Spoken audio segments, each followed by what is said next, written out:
Once the clay slurry had been thickened, it was brought direct from the settling tanks to the pan kiln for drying.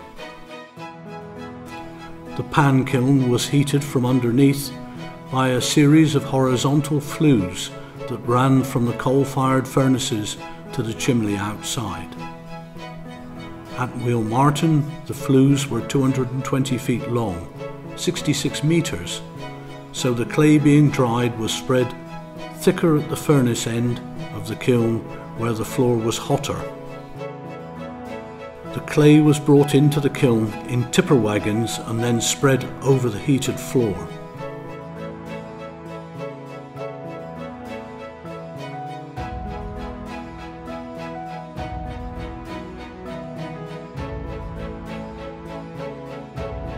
A traversing bridge could take the wagons along the entire length of the kiln to assist with spreading.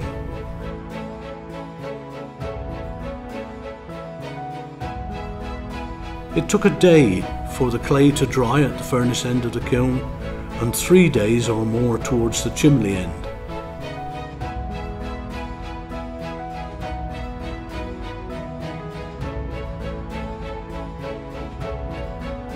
This footage shows a pan kiln in operation in the mid-1970s. Once the clay had dried, it was shovelled into the linny below. The linny shown here is almost full despite having a much lower floor level.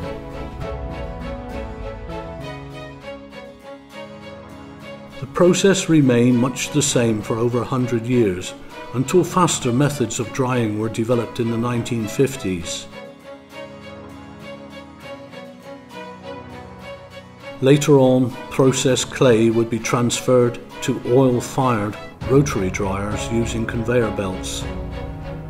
These could dry the clay within an hour or two.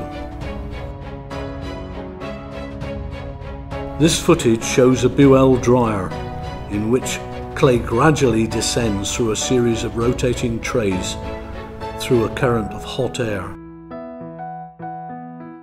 A more recent development is the spray dryer, which forces atomized clay slurry down through a current of hot air, almost instantaneously producing a dry clay powder.